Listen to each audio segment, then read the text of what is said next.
Hello बच्चों, तो आज मैं आपको बताऊंगा कि एनडीए में आप फिजिक्स सब्जेक्ट में 100 में से 100 मार्क्स कैसे प्राप्त कर सकते हो। आ रही है बात समझ में? तो 100 में से 100 मार्क्स बच्चों आपको अगर प्राप्त करने हैं तो ऐसे बैठे बैठे तो आएंगे नहीं। ये तो आपको भी पता है और ये मुझे भी पता है अच्छे से। आ रही बात समझ में? तो इसके लिए आपको क्या करना पड़ेगा? आपको बनानी पड़ेगी स्ट्रेटेजी। आपके पास में कोई प्लानिंग होनी चाहिए, कोई रणनीति होनी चाहिए, तभी तो उसी के अकॉर्डिंग हम क्या करेंगे, मेहनत करेंगे। और कुछ स्टेप्स होते हैं वो फॉलो करते हुए आपको तैयारी करनी चाहिए। उसी का एक तरह से आपको एग्ज़ाम में फ़ायदा होता है। तो इस चीज़ में आपकी मदद करूँगा मैं, ठीक है। तो आज के इस सेशन में आपको पता चलेगा कि कौन कौन से स्टेप आपको फॉलो करने हैं, किस प्रकार से आपको पढ़ाई करनी है, किन बातों को आपको ध्यान रखना है फिजिक्स पढ़ते हुए। और मैं कह सकता हूं कि ये केवल फिजिक्स की बात नहीं हो रही होगी, ये बाकी सब्जेक्ट में भी अगर ये मेथड आप अप्लाई करोगे तो आपको 100% फ़ायदा होने वाला है। तो हमारे पास में सबसे पहले तो एक मुद्दा आता है कि हम स्ट्रेटजी कैसे बनाएं। हमारे पास में एक तरह से एक प्लान होना चाहिए, पढ़ने का तरीका होना चाहिए कि किस प्रकार से पढ़ा जाए। आपको भी ये समस्या, मतलब इस समस्या से आप जूझ रहे होगे कि हम मेहनत तो करते हैं, हम बहुत सारी पढ़ाई करते हैं, मेहनत करते हैं, सभी बच्चे मेहनत करते हैं बच्चों, सभी बच्चे रात दिन पढ़ाई करते हैं, क्योंकि कॉम्पिटिटिव एग्ज़ाम में बहुत सारे कैंडिडेट बैठते हैं। चाहे एनडीए नहीं, चाहे दूसरे भी कोई भी एग्ज़ाम होता है, उसमें बहुत सारे कैंडिडेट होते हैं, सभी मेहनत करते हैं, रात दिन मेहनत करते हैं। लेकिन सफलता किसको मिलती है बच्चों? थोड़ा प्लानिंग के साथ में जो बढ़ते हैं, जो स्मार्ट स्टडी करते हैं, मेहनत के साथ में आपको ये चीज़ों का भी ध्यान रखना होता है कि कौन सी काम की चीज़ें, फालतू की चीज़ें होती है कुछ जो एग्ज़ाम में नहीं पूछी जाती है, तो उसमें टाइम आपको वेस्ट नहीं करना होता है। आ रही बात समझ में? जो इम्पोर्टेंट चीज़ें होती है, बहुत ज़्यादा इम्पोर्टेंट है, उस पर थोड़ा ज़्यादा फोकस करना है। और उसके अलावा ओवरऑल आपका सिलेबस बहुत ज़्यादा होता है, तो सब सब्जेक्ट को आपको टाइम देना पड़ता है। तो पर्टिकुलर कोई सब्जेक्ट होगा उसके लिए टाइम भी तो फिर डिसाइड हो जाएगा ना, उसी के अंदर, उसी टाइम इंटरवल के अंदर आपको तैयारी उसकी करनी होती है। तो अगर टाइम कम होगा तो फिर मेहनत करोगे तो बिना प्लानिंग से करोगे तो उसका फ़ायदा थोड़ा कम होता है बच्चों। अगर हमारे पास अच्छा सा प्लान हो, अच्छी सी स्ट्रेटेजी हो, तो कम समय में भी हम कर सकते हैं, अच्छा रिजल्ट प्राप्त कर सकते हैं। और फिजिक्स ऐसा सब्जेक्ट है बच्चों, उतना टफ एग्ज़ाम नहीं होता है। इसमें क्वेश्चंस आते हैं बहुत इजी आते हैं, बहुत ही इजी क्वेश्चन आएंगे। और अगर आप मेहनत करोगे, अच्छे से मेहनत कर लोगे, तो आपके मार्क्स पूरे के पूरे आ जाएंगे इसमें, ठीक है। क्योंकि जो कॉन्सेप्ट मैं आपको सिखाऊंगा वैसे सिमिलर क्वेश्चन आपको मिलने वाले हैं एग्जाम में, ओके। तो आपको करना क्या है बच्चों? हमारे पास में एक तरह से हमारे सामने सवाल उठता है कि हाउ टू स्टडी इफ़ेक्टिवली, मतलब ऐसी मेहनत करनी है आपको, ऐसी मेहनत करनी है हमें कि जो रिज़ल्ट मिले आपको उसका अच्छा इफ़ेक्ट होना चाहिए, आपको रिज़ल्ट मिले वो बहुत अच्छा प्राप्त होना चाहिए।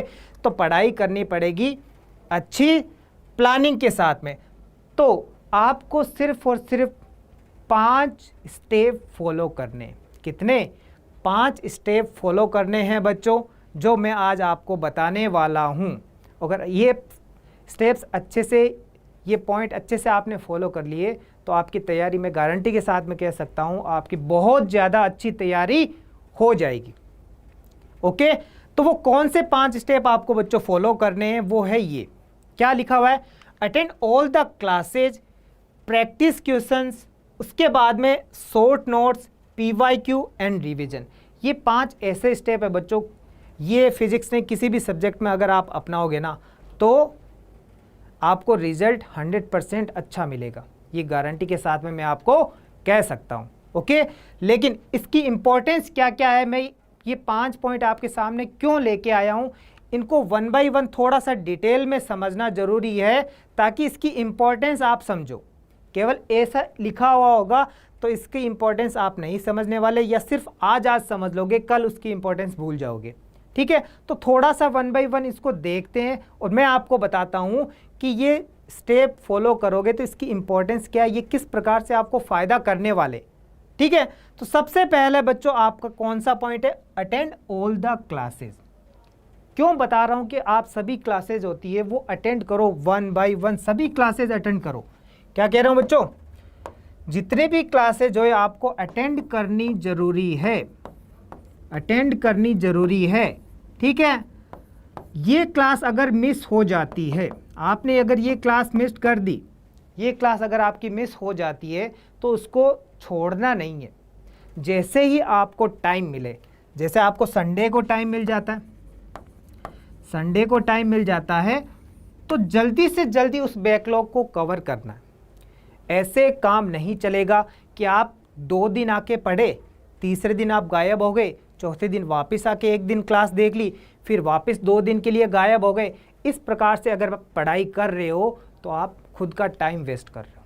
क्या कह रहा हूँ मैं, खुद का टाइम वेस्ट कर रहे हो। अगर इस प्रकार से आप पढ़ाई कर रहे हो तो फिर पढ़ने का कोई मतलब नहीं है। हाँ, ज़रूरी काम हो जाता है, मुझे भी ज़रूरी काम हो सकता है, आपको भी ज़रूरी काम हो सकता है, लेकिन अगर कोई क्लास मिस हो जाती है तो जल्दी से जल्दी जैसे ही टाइम मिलता है वो क्लास आपको कवर करनी है रेगुलरली। उसके बाद में वापस अपनी तैयारी में जुट जाना है। समझ रहे हो बात को? तो ये इसकी इंपॉर्टेंस है, रेगुलर क्लास देखना ज़रूरी है ताकि उस चैप्टर को अच्छे से समझ सको। और अगर आपने बीच बीच में गैप दिया तो वो चैप्टर एकदम स्पॉइल हो जाता है, फिर वैसा पढ़ने का कोई फ़ायदा नहीं होता है। आ रही बात समझ में? दूसरा पॉइंट बच्चों क्या था, प्रैक्टिस क्वेश्चन। यहाँ पे क्या लिखा है बच्चों, प्रैक्टिस मेक्स परफेक्ट। ऐसा क्यों बता रहे हैं कि प्रैक्टिस मेक्स परफेक्ट? आप दुनिया के किसी भी इंसान को उठा लो बच्चों, दुनिया के किसी भी पर्सन को उठा लो, दुनिया के किसी भी पर्सन जो सफल हो, जो सफल हो, वो पहले दिन उस फील्ड में क्या सफल था एकदम? ऐसे बताओ, जब फर्स्ट डे था उस फील्ड में उसको, अब तो वो क्या है बच्चों, परफेक्ट है एकदम, उस फील्ड में एकदम परफेक्ट है। आ रही बात समझ में? क्या वो उसके उस फील्ड के पहले दिन में शुरुआत में वो परफेक्ट था? क्या परफेक्ट नहीं था, वो था बिगिनर। क्या था बच्चों, बिगिनर था। तो अभी आप इस फील्ड में अगर बिगिनर हो तो डरो मत। उसने क्या किया, डेली प्रैक्टिस करते गए, प्रैक्टिस करते, चाहे वो खेल कूद हो, चाहे एक तरह से दूसरा फील्ड हो। उसने क्या किया बच्चों, ज़्यादा से ज़्यादा प्रैक्टिस किए, ज़्यादा से ज़्यादा प्रैक्टिस किए, उस वजह से वो परफेक्ट हो पाया है। आ रही बात समझ में? तो आपको क्या करना है बच्चों, प्रैक्टिस क्वेश्चन करने बहुत ज़्यादा ज़रूरी है। यही आपको क्या करेंगे, परफेक्ट बनाएंगे। यही आपको बच्चों परफेक्ट बनाएंगे। प्रैक्टिस क्वेश्चन जितने ज़्यादा करोगे, मैं भी आपको बहुत सारे प्रैक्टिस क्वेश्चन करवाऊंगा। आपको भी अगर उस चैप्टर से रिलेटेड कोई प्रैक्टिस क्वेश्चन मिलते हैं तो किया करो। ये कब करना है बच्चों, जब आपका एक तरह से चैप्टर कंप्लीट हो जाता है, चैप्टर कंप्लीट हो जाता है तो इस पे ध्यान देना है। थोड़े बहुत प्रैक्टिस क्वेश्चन उस पे आधारित ज़रूर करने हैं आपको। क्लियर? ये करना ही पड़ेगा, तभी आप एक तरह से उस फील्ड में चीज़ों को सीख पाओगे, समझ पाओगे। और जो भी फॉर्मूला आते हैं, जो सूत्र आते हैं, अगर प्रैक्टिस क्वेश्चन कर लेते हैं तो फॉर्मूला होते हैं वो याद रह जाते हैं आपको। जो भी सूत्र होते हैं बच्चों वो याद जल्दी आसानी से तब होते हैं जब आप उस पर आधारित प्रश्न निकालते हो। ये आपने भी फील किया होगा, मैंने भी जब पढ़ाई की तो मुझे भी अच्छे से पता है कि जितने ज़्यादा क्वेश्चन करते हैं बच्चों, फॉर्मूला सूत्र उतने ही ज़्यादा आसानी से आपको याद हो जाते हैं। बाद में बात आती है बच्चों शॉर्ट नोट्स की। इसकी क्या इंपॉर्टेंस है, शॉर्ट नोट्स बनाने क्यों ज़रूरी है? देखो अभी के लिए तो चलो कोई बात नहीं, लेकिन जब एग्ज़ाम पास में होगा, जब एग्ज़ाम पास में होगा, टाइम आपके पास में होता है कम, तब रिवीजन करने में बच्चों सबसे ज़्यादा मददगार क्या होते हैं, ये शॉर्ट नोट्स होते हैं। वही सबसे ज़्यादा आपके लिए मददगार होते हैं। तो आपको शॉर्ट नोट्स बनाने कैसे हैं? ये कौन सा पेपर है बच्चों, A4 साइज़ पेपर के बारे में सब जानते हैं, मिल जाता है मार्केट में आसानी से। देखो लाइनिंग वाला जो पेपर होगा उसमें बाउंडेशन हो जाती है, जो सूत्र लिखोगे आप, कोई बॉक्स बनाओगे, कोई डायग्राम बनाओगे तो वो सही से नोट्स नहीं बनता है। इसलिए मैं रिकमेंड करता हूँ कि A4 साइज़ पेपर लो, लेकिन उसके भी 4 हिस्से बनाने, इसके बीच में से ऐसे लाइन कर लो तो ये आपका एक सेक्शन बन जाएगा, ये सेकंड बन जाएगा, और पीछे की तरफ भी इसी प्रकार से 2 हिस्से और बन जाएंगे, 3 और 4। इन 4 हिस्सों में एक चैप्टर निपट जाता है आराम से।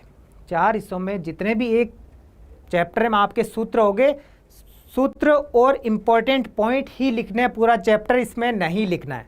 आ रही बात समझ में? इसमें क्या लिखना है, इंपॉर्टेंट जो भी सूत्र होंगे, जो इंपॉर्टेंट कॉन्सेप्ट वाले कोई पॉइंट होंगे वो इसमें लिखने हैं बस, पूरा चैप्टर इसमें नहीं छापना है आपको। क्लियर है? जिस प्रकार से ऐसे देख लो, कोई इक्वेशन हो गई, जैसे आपके पास कोई इक्वेशन होगी v equals to u plus a t हो गया। आ रही बात समझ में? s equals to u t plus half a t square हो गया। तो इस प्रकार से क्या कर रहे हो बच्चों, आप इक्वेशन लिख दिए, उसको बॉक्स में बना दिए, पॉइंट दे दिया, ये पॉइंट हो गया, ये पॉइंट हो गया, ठीक है। v equals to I R हो गया, सूत्र बना दिया एक और, उसके बाद जैसे r equals to rho L by A हो गया। आ रही बात समझ में? तो इस प्रकार से आपने पॉइंट बना दिए, इसके बारे में बता दिया थोड़ा सा केवल कि ये सूत्र इससे रिलेटेड है, ये हमें ये बताता है, ये इक्वेशंस है। इस प्रकार से आपको नोट्स बनाने हैं किसी एक पर्टिकुलर चैप्टर के। इसी प्रकार से पहला चैप्टर का हो गया, तो दूसरे चैप्टर को एक पेज में निपटा लेना, तीसरे चैप्टर को भी एक पेज में निपटा लेना, ठीक है। तो होगा क्या, जब लास्ट में आपके पास टाइम कम होगा, लास्ट में आपके पास में टाइम बहुत कम होगा, तो ये बहुत ज़्यादा मददगार होंगे, फटाफट से आपका रिवीजन होगा और सूत्र की वजह से कोई भी सवाल या एक तरह से जो इम्पोर्टेंट कॉन्सेप्ट की वजह से कॉन्सेप्ट होंगे जो भी, उनकी वजह से आपका कोई भी सवाल गलत नहीं होगा। समझ रहे बात को? एक अंदर से कॉन्फिडेंस भी आता है कि हाँ भाई फटाफट हमने रिवीजन कर लिया, फटाफट हमने रिवीजन देख लिया, ठीक है। तो उससे कॉन्फिडेंस आ जाएगा, एग्जाम में आप एक पॉजिटिव एनर्जी के साथ में जाते हो, जब आपको ऐसा लगता है कि हाँ मैंने रिवाइज कर लिया, चाहे ये पेपर पढ़ के जाओ, लेकिन ये कॉन्फिडेंस देगा आपको। आ रही बात समझ में? तो ये इसकी इंपॉर्टेंस है। इसके बाद में बात आती है बच्चों PYQ, यानी कि प्रीवियस ईयर क्वेश्चन। यहाँ पे क्या लिखा बच्चों, previous year question. Previous year question जो आपके पिछले सालों में पूछे गए प्रश्न होते हैं। अब आप कहोगे कि सर इसकी क्या इंपॉर्टेंस है, भाई प्रीवियस ईयर क्वेश्चन हम क्यों करें, हमें तो नेक्स्ट साल ये देना है पेपर। देखो बच्चों, कॉन्सेप्ट्स होते हैं फिजिक्स में वो तो सेम ही रहते हैं, कॉन्सेप्ट्स क्या होते हैं वो तो सेम ही रहते हैं।